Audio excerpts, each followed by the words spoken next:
Hi there, my name is Angelica, and today I'm bringing through a channeled transmission from the Mother of Creation. As you all know, we're at a point in time where we are co-creating the new Earth, and actually a number of new Earths with our ideas, our thoughts, our beliefs, our creativity. On my quiet time, often I'll take my notebook and I'll journal and I'll write my vision of what this utopia, this perfect earth would look like, right? My spirit guides have said, hey, sky's the limit. So get as creative as you want to be. So I've thought about what would it look like in terms of our educational system, our healthcare system, the justice system, women's rights, you name it. So sky's the limit. Nothing is off the table. Get as creative as you want. So I was pleasantly surprised too when they one day said, hey, there's a new being that wants to channel a message for you.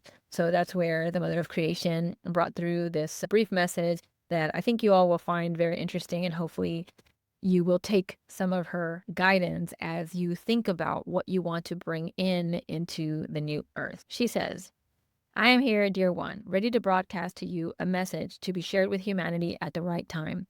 Everything you hold dear, all of existence, as you know, is embarking on a dramatic major shift like no other in all of mankind's existence. Each and every one of you has been doing your part in your own way to raise your consciousness about the values you hold dear, envisioning the world you wish to create for future generations. With each embodied action you take in your own way, you strengthen the pulse, that wire, that synapse. You solidify and stabilize the grid of your new earth construction. The foundation of your new earth is complete in this next phase. It is upon you to build the home of your dreams. Do you want a plush garden? Do you want big windows? Do you want a skylight so you can see the stars at night?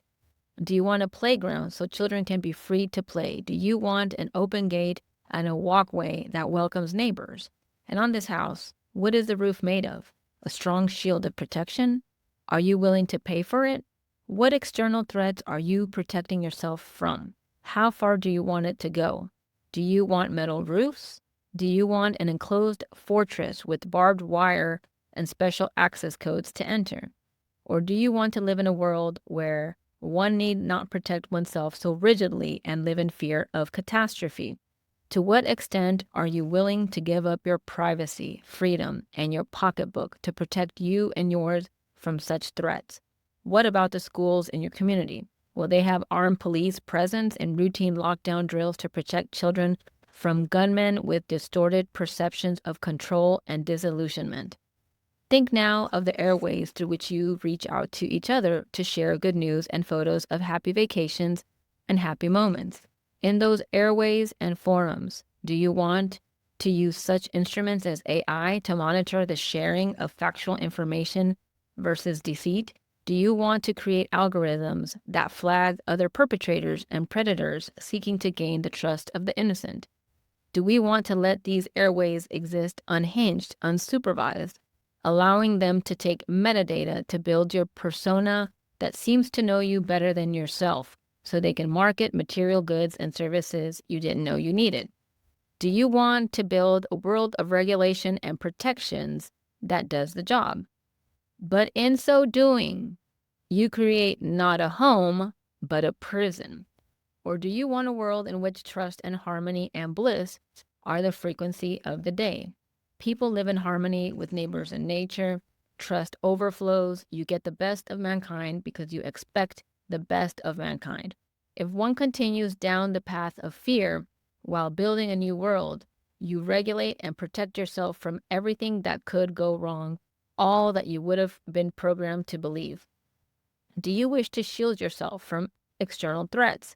Or do you prefer a world where smiles are freely given and generosity is the norm? This is unity consciousness. It is not keeping your neighbor out. It is welcoming them with a basket of your favorite muffins.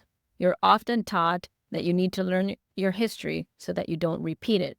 But it's also true that when you expect humanity to behave as in the past, you create the same events.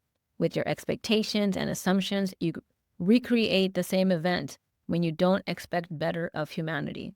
Where in your daily thoughts are you continuing to expect the worst? It's like a living, self-fulfilling prophecy. Do you have room in your heart Where do you expect better? Remain open to the possibility that maybe even just this once, there's a glimmer of hope. Those outcomes will be pleasant, joyful, and uplifting. They may even be surprising or even shocking and favorable. All right.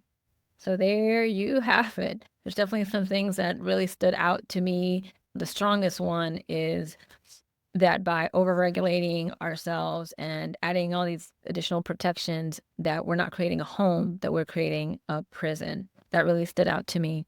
It really stood out to me as well what she said about, you know, wanting to create a world where smiles are freely given. And she spoke of that being unity consciousness. So, putting ourselves on the path toward unity consciousness is where we get that world, I suppose, where we expect the best from others and not guard ourselves from the worst possibility of humanity, right? I think we're just so programmed to believe that we don't want to repeat history, and history is just full of tragedy, and that's what we are programmed to believe will occur again.